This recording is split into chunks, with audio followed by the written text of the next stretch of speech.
Hello guys, welcome back. Feels like it's been a really long time since I've did one of these, and I feel like this is a long time coming, so welcome back. Thank you for listening. I really do appreciate you guys, and let's get right into it. We're going to do a whole new little set of stories here. These are going to be more on the realistic, these are actually real life account stories of people that have been through things, and you just experience some creepy and crazy and weird things. So yeah, hopefully you guys enjoy it.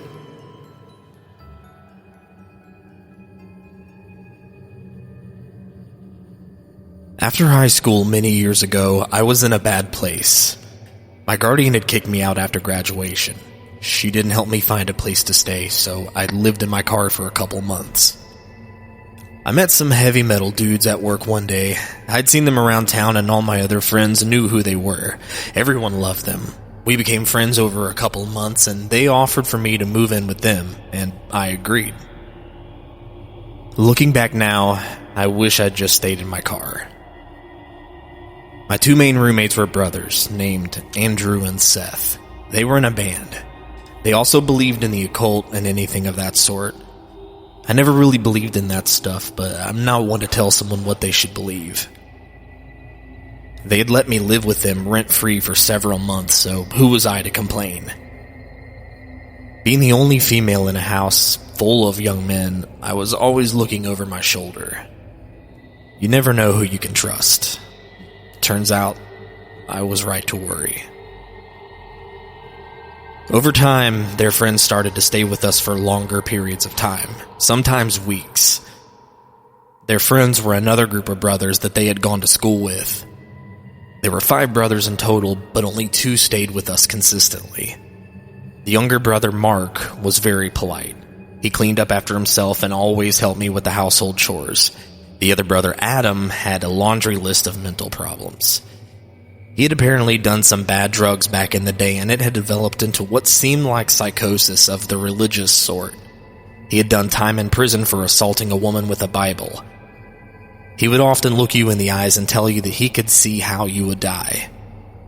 Once, he told me that I was possessed by a demon and that I needed my soul cleansed. Everyone in the house knew that he had these problems, but he was their friend. He helped them through the hardest times and gave him a place to stay. Otherwise, he would be out on the streets. I was always on guard around him after the things he told me.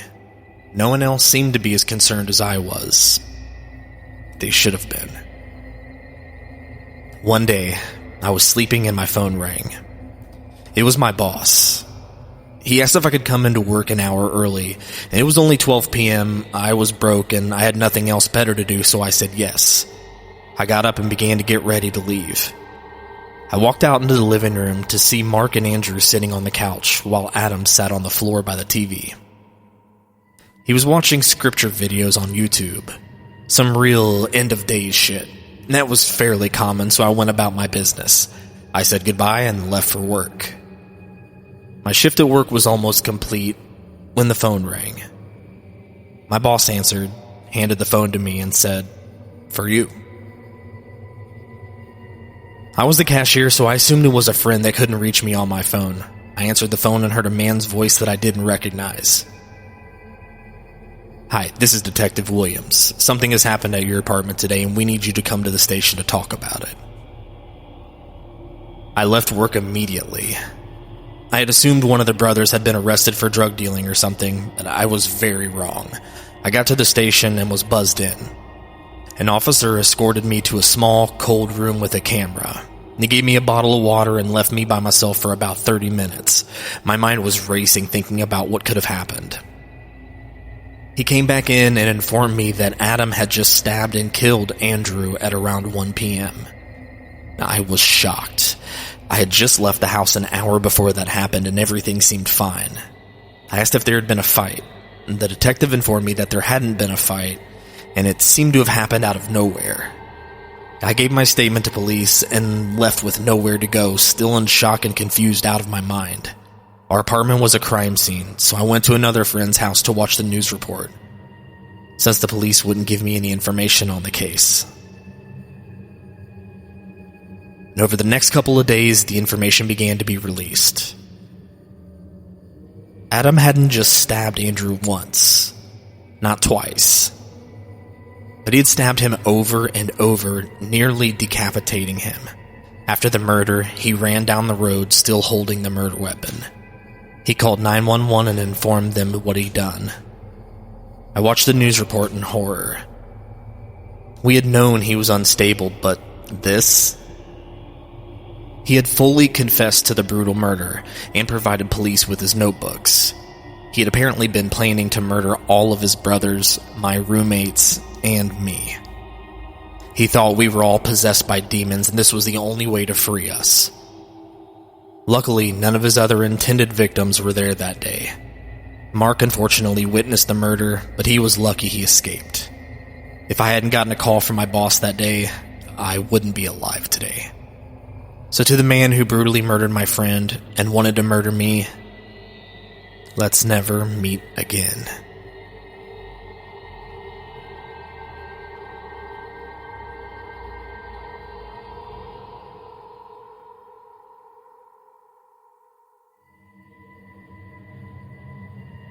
I'll start by saying I have a terrible biological father. He's been a shady person all my life and constantly caused me a lot of grief. This is just one of those examples. When I was 4, my parents split up. My mother and I moved states and they agreed that I would visit my dad every school holidays for a week.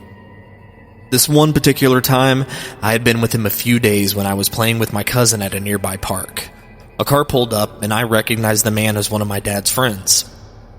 He called me over and without thinking, I ran over to him and left my cousin at the park. He asked me if I could show him where my dad lived, and I agreed and got in his car. I gave them directions and didn't notice at all that they weren't following them correctly. Looking back, I didn't really know the way anyhow. After way too long, I did realize that we were getting closer to the city, which is far from my dad's house. We pulled up at a house I didn't recognize, and the man told me to wait in the car. I did. I didn't feel scared at all for some reason. He eventually took me inside, and I definitely started to feel unsafe then. I mainly remember 2 girls passed out with their tops off, and a much older man was feeling them up everywhere. I made eye contact with this man, and he made me sick to my stomach. I definitely figured out that this was a bad situation by this point. A lady took me into the bedroom and brought me a sandwich. The bread was stale and I wasn't hungry, but I ate it all because I felt bad for her. Which doesn't make a lot of sense, but that's what I was thinking about. The lady told me a lot of things I didn't understand, but when she left, I remember thinking my dad was coming to pick me up soon. I fell asleep waiting for him. I wet the bed that night, and no one came to see me until the next day when I cried really loudly and banged on the door. The lady came back and yelled at me for stinking up her bedroom, and I asked about my dad. She said he was coming tonight after he finished work. She didn't offer me a shower or a bath, so I sat in my soiled pants all day. After that, everything turned into a blur, really. My dad did not come that night, and I was so terrified. In my head, I felt like I was there for months. I thought I was missing school and that everyone had forgotten about me. In reality, I was there for 5 days. They let me take a shower once. I don't remember eating much of anything except for boring sandwiches, and I had chips and gravy once. Finally, my mom drove across the country to come get me. After not being able to get a hold of me or my dad for so long, and then me missing my pre-booked flight home, she panicked and came looking for me. Thank God she did. She found my dad at his girlfriend's house, methed out completely, hiding out. Turns out he owed a lot of drug money to the people who had taken me. They had told him that they had me, but he couldn't afford it. Or he didn't want me back. Whatever it was, he didn't bother to try to get me back. My amazing mom paid his debt for him after borrowing a lot from people, and she came back to get me. I remember when someone came into that room and told me that my mom was there, and I walked out and I could smell her. It was the best feeling to feel safe again. She took me home and I didn't see my dad again for a long time. She never called the police. My parents' relationship was very complicated then, and I fully understand the choices she made. I'm definitely okay now. I've spoken about this in therapy, and I've come to terms with most of the things that I went through as a child. But still a fucked up situation for a 4-year-old girl to have to be in.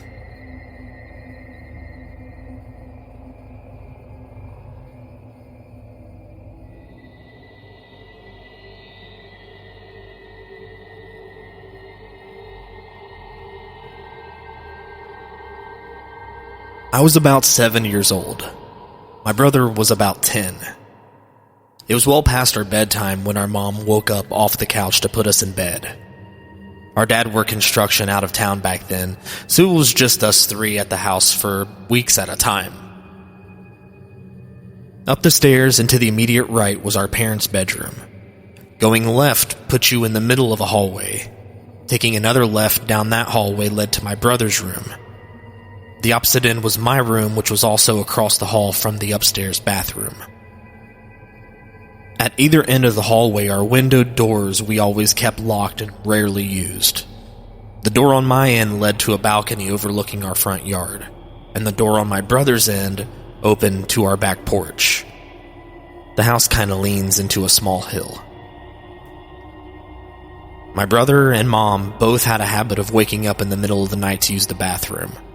I only knew this because I was always a light sleeper, and they just couldn't help flushing with the door wide open.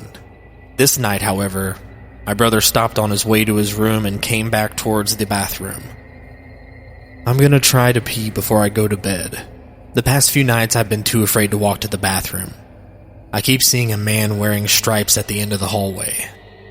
I don't know if my mom wrote it off as my brother telling ghost stories to try to scare me, or if she was already half asleep and didn't catch it, but she didn't react to any of my brother's confessions. I, on the other hand, was terrified by it. The fear of seeing a ghost like that at the end of the hallway or through the window is the reason why I started running from the stairs to my bedroom at night. Years later, when I was about 18, my mom and I were having a conversation in her car about a dog we had for a very short time when I was little. We were sharing stories about Max's tendencies towards destroying my shoes and other unruly behavior when my mom blurted out, "Do you remember that time I opened the front door for the cops and Max ran inside to the kitchen and started tearing open that big bag of dog food we had?" And this really caught me by surprise because in all the years that I'd lived in that house, we never once called the cops. Gun owner, family in a quiet, rural West Virginia neighborhood, etc. I asked her what she was talking about, and she looked equally surprised as if she'd just revealed something by accident. "Oh, that's right. I never told you because you were too young at the time. But one night, I woke up hearing noises outside of my window when I looked and I saw a man staring into my bedroom." She went on to describe how turning on the lights caused him to take off running, and how she grabbed my dad's pistol before calling the cops. I can't remember all the details I gave them when they showed up. Tall white male, wearing a striped shirt and jeans, short dark hair, something like that. They said it matched the description of a man they were looking for in the area, and it turns out he had escaped from jail on a murder charge. Now I know it sounds so obvious hearing those two stories back to back, but it wasn't until a few years ago, in my mid-20s, that I pieced together that my brother had unknowingly warned us about a murderer who spent multiple nights casing our house.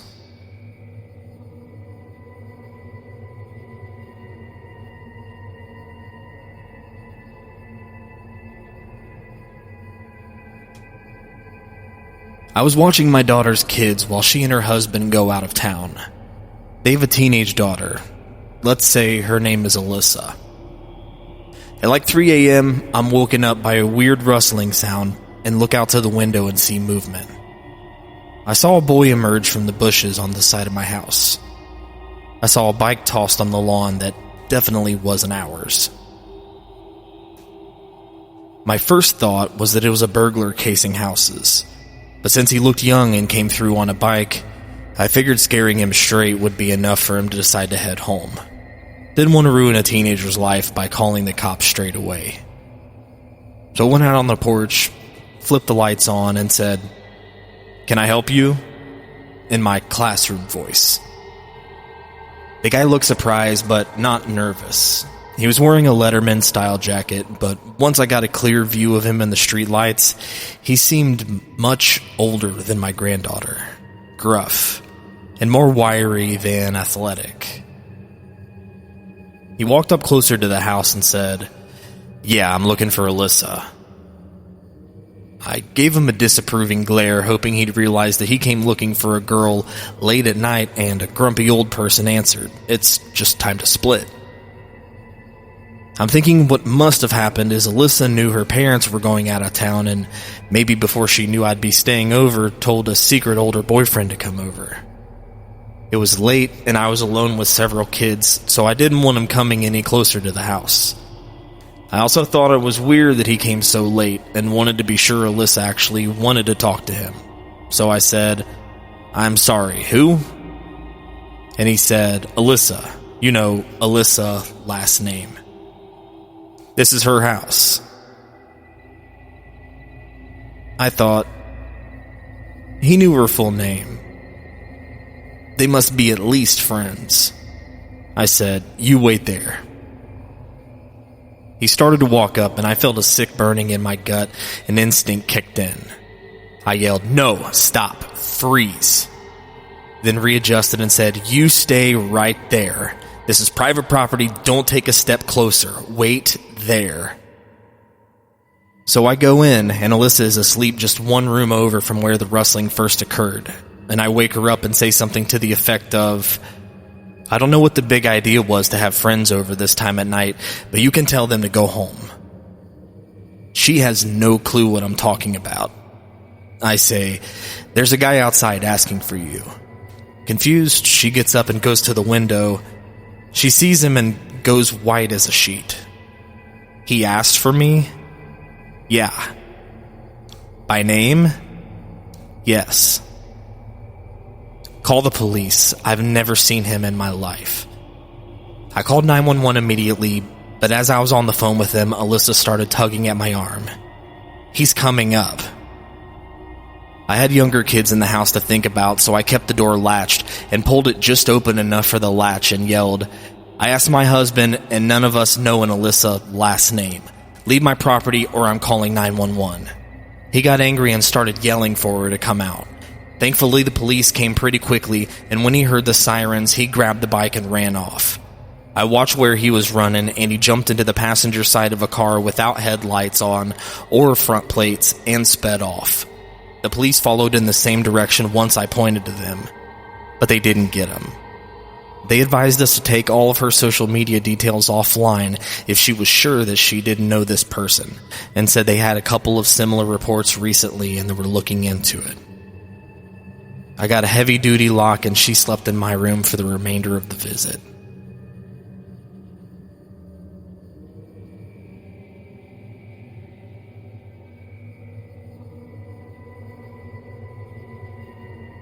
I've reached out to the mods with evidence to verify this story. I just have to send them this link after posting, so it may take a little bit to get it verified.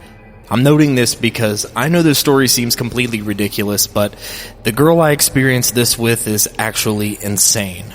Also using a throwaway because I don't want people to try to figure out who I am. A lot of people may have heard about this girl. She was all over the news after she stalked a guy, bombarded him with 65,000 texts, and broke into his house all over one date. We met shortly after she went on that date with him, and we were friends for a while before she broke into his house. At first, she seemed like a nice, albeit quirky person. I met her when I spent a couple of months visiting the west coast of the US in summer 2017. I thought she was cute, and we spent a lot of time together. We were living next door to each other for a few weeks, and we were never really more than friends. I stopped having any sort of non-platonic feelings after she started to talk a lot about a guy she had met on some dating website. Apparently, he was her soulmate, and she had somehow been guided to him by following her birth calendar. I would only later come to know that they had only been on one date and never spoke to her again. I thought that was weird, but I enjoyed our conversations for the most part, and she was funny and nice, so we remained friends. Eventually, she moved on to short flings with a guy and then another girl from Tinder. All the while, still talking to me about this guy that she was going to marry, saying that she liked how jealous he got when she would tell him about hooking up with other people. A couple of weeks later, she started to get really erratic. I confronted her a few times about how she was acting, and she told me that she had recently stopped taking her meds, but would start taking them again. She came home one day and decided to tell me that she had a court date coming up for a DUI. I have no idea if this is actually true, but if there's a way to find that out, it happened in Arizona, and her name is pretty easy to find, so someone could look it up if they really wanted to know. Her plan was instead to leave the country and go to South America.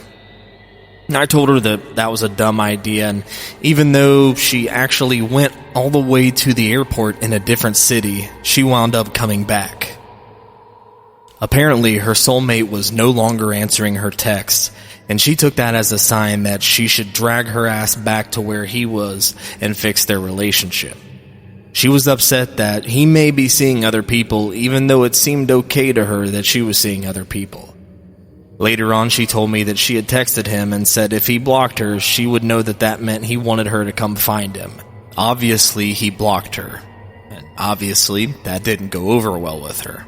So she moved a couple days later and the summer was ending and I moved back to the East Coast. I didn't hear from her for a little while, but then we started talking again through text and WhatsApp.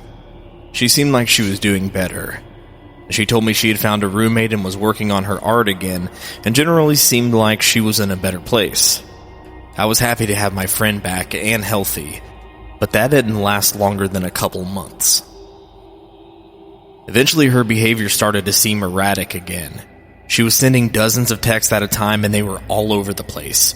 Several of them had to do with her soulmate and how she was still following him even though he had called the police and blocked her.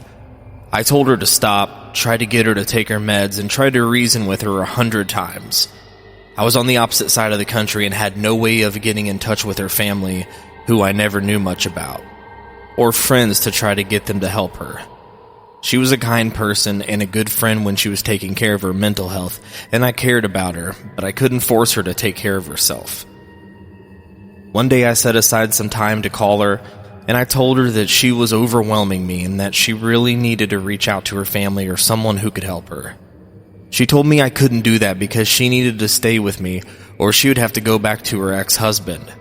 I don't think any of this is true, but she thought her ex-husband was going to have her killed or followed, that he had the entire police force in his pocket and had paid off her family to give him intel on her whereabouts and what was going on in her life. I had just moved for a job and I lived in a small studio in a big city. I had no room for anyone to stay short term and I wasn't about to do that anyways since she was starting to scare me at this point. She asked me if I was still living at my address, which really freaked me out because I had never given her my address or put it anywhere online, and she wouldn't tell me how she got it. I asked her to leave me alone and told her that we couldn't be friends anymore unless she took some steps to get better. She obviously didn't take this well. Though I hated my tiny, cramped apartment, the reason I was drawn to it was because there was great security. It was actually on the upper floors of a hotel, although the hotel rooms were much nicer than the residence, and no one was allowed through to the residence elevator unless the resident had given the name to security ahead of time and the guest had shown ID. After what happened next, I loved my cramped little apartment because the staff kept me safe. It had been over a week since I had talked to her because I blocked her number and blocked her on WhatsApp. She tried texting me from 4 different telephone numbers using text-free, etc., but I just blocked them all and never responded. I was walking home from work one day and I was sure that I saw her across the street from my building, but it was storming out and I didn't get a good view. I rushed upstairs and calmed myself down in my apartment. Maybe I was just being paranoid. It is a big city. Lots of people have brown hair and glasses. I'm just worried about her. But then the phone rang. The desk was calling to see if I had forgotten to let them know that I had a visitor. My heart sank. I asked them who was waiting. They said they tried asking for her name or ID, but she just walked out, and I knew it was her by the way that they described her. I texted a mutual friend from over the summer. I wasn't really close with him, so we hadn't stayed in touch, but he told me that she had lost it and that he had blocked her too. Apparently, she had gone back on the dating site that she met her soulmate on and found someone who just looked like him in my city. She was convinced it was him and had come to find him. This was a very touristy city, but there was just no way this guy had coincidentally come out here. I was sure she had gone bonkers, and I knew she was well aware of where that guy actually lived. I took a page out of her book and used a text-free number to text her that she should leave me alone and I would call the cops if she ever came near me or my building again. And in retrospect, I shouldn't have contacted her at all because I was emotional and not using my better judgment. She said she just wanted to know if I could help her find something. Texted back really fucking fast and didn't even try to hide it. Then I deleted the text-free app so she couldn't reach me again. I lived in a very crowded area and I knew that she couldn't get into my building, but I was still scared whenever I had to take public transit alone at night or was walking through the less crowded areas to get home. I had a friend who used to work for the police, but not in this city or at the time this all happened, and she would drive or walk me home from work whenever she could for a while. She told me I should go ahead and report it even though they couldn't really do anything since she hadn't hurt me or nothing really happened. But I was embarrassed, and again, I didn't use my better judgment. I felt like it was my fault for engaging with her for so long. I knew she was mentally unstable, and I would still try to be her friend and help her. Maybe I gave her the wrong idea that I could do more for her. I ended up moving to a new city for another job and didn't hear from her again. I later found out that the reason why was that a couple of months later, she'd once again gone back to Arizona and had been arrested for breaking into her soulmate's house and using his bathtub. They found a large knife in her car. I didn't want to go into too much detail about her stalking that guy and what she said about him in our text because I wanted to try and focus more on my personal experience with her instead of his. But I could answer some questions in the comments if anyone has one. TLDR, my friend went crazy because she stopped taking her meds and was stalking a guy she insisted was her soulmate.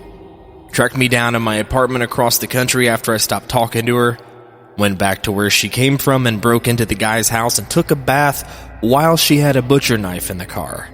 I later found out that she had only been on one date with this guy who she claimed she was in a relationship with and bombarded him with 65,000 texts. Some of them included violent messages about wanting to cut off his body parts and wear them.